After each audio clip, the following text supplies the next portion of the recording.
Good afternoon. It is still, I believe, June 10th. This is really good stuff that I'm feeling and I want to talk about. So, we are in the midst of what I'm not going to say God is doing the wheat and the tares.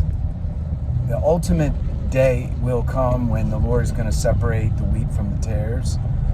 But that's what's going on.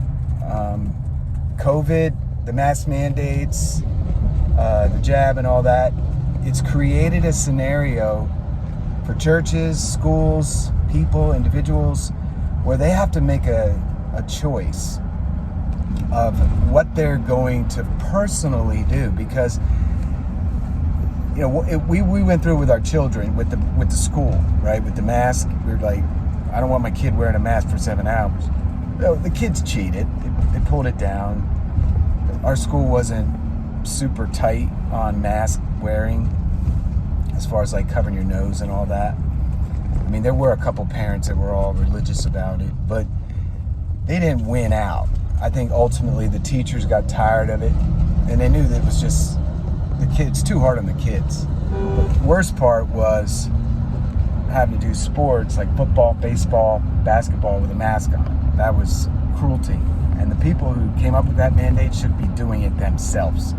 I'd love to see them run around a basketball court with a mask on. See how they like it, or track, or any of that nonsense. So that kind of nonsense has been going on in North Carolina. And it's based on local jurisdictions mostly, and corporations like the food stores and Walmart and all that. They tried to make it look like a law, and as a corporation, it's like we can decide what kind of customers we want to serve, so they could technically get away with it. But what we learned through this is what people will do when they're told that the only way they can shop or the only way they can go to church is to wear a mask. And now, here's the big problem with churches. Aren't we supposed to greet each other with a holy kiss? Aren't we supposed to hug each other? Isn't that normal? If you're a true Christian, you want to hug and embrace your fellow brethren. Well, what are we going to do with the vaccination versus the vaccinated versus the unvaccinated? What are we going to do?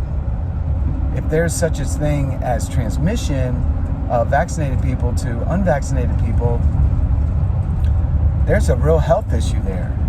In fact, I heard today that some airplanes are considering not boarding passengers that have had the jab. So what are we going to do with that? This is a mess, okay? And it was created by man. It was created by people who have terrible plans for the world population to get rid of human beings on the earth. And who wants to do that but Satan himself and his close allies that are the ruling class of the world? So what God is doing is he is separating on purpose Christians from so-called Christians. I call them so-called because they're not acting like true believers. And we need to know who's in and who's out. Imagine the Alamo. People had a choice. You can go and fight a potential death march against Santa Anna, and there was a line drawn in the sand. And that's what we're doing. People like me and many others, we are saying pick a side. Make a decision. Are you for freedom? Are you for the Constitution? Are you for human rights? Are you First Amendment supporter? Or do you believe that this is the only way to get through this? We have to go along with a dark agenda.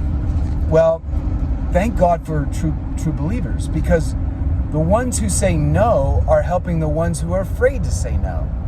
You guys out there who are afraid to stand alone and say no and post truth on your Facebook page, you need us.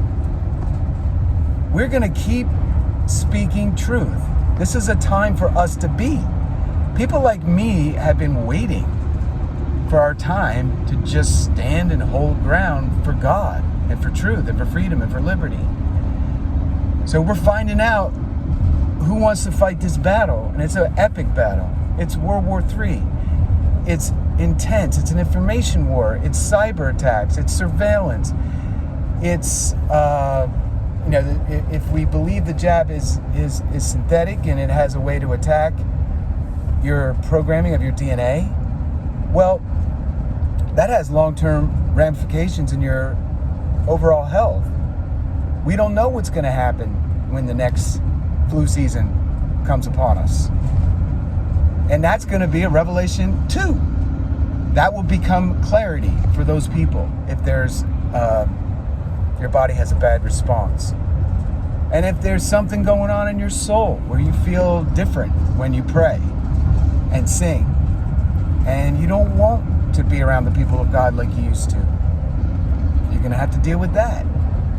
There's a lot of things that people are going to have to deal with in the coming days, all because of their personal decisions. Their children are now going to, those who push the mask hard on their kids and the jab, their children are permanently impacted because they're going to walk in the shoes of their parents. They're going to walk in fear.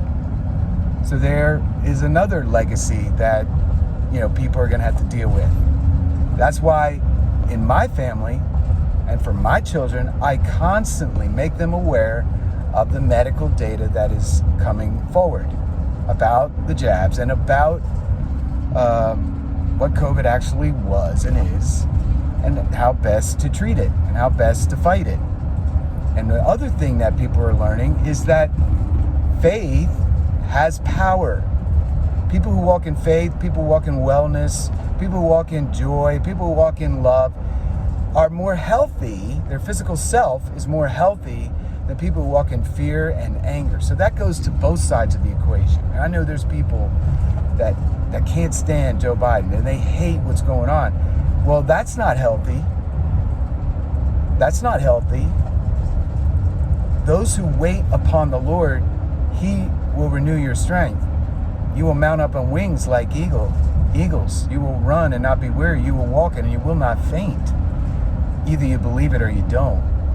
So God is using the delay, which is, we know what that's all about, the election mess, the COVID, the mask mandates, and the jab to test all of us, to see who is willing to stand for truth, who is willing to stand for their own health, and who will protect their family and run in front of the bus, which is the government. So don't look at this delay as a bad thing. We needed time to see what kind of people we want to hang out with going forward. And there are people looking for answers, and the ones who have the light, the ones who have the truth, the ones who walk in love, guess what? They're going to be like a magnet to those people that are hungry and thirsty and looking for truth and looking for answers and looking for people that are walking in truth and love. And they're going to say, man, I want what you have, because they don't want to walk in fear anymore. There's something in their spirit that tells them there's something wrong. So look at the delay and the division as a positive thing. Don't look at it as, oh my goodness, the body of Christ is so divided. Guess what? It was always divided. It's just we now know who. It's like a real physical separation. You go over there, and you people over here will go over here where they can stand and fight the fight. The ones who want to fight, they'll gather together. The ones who want to lay down, they'll gather with others who want to lay down. So these are the things I want to share today about division. It's not a bad thing. God bless.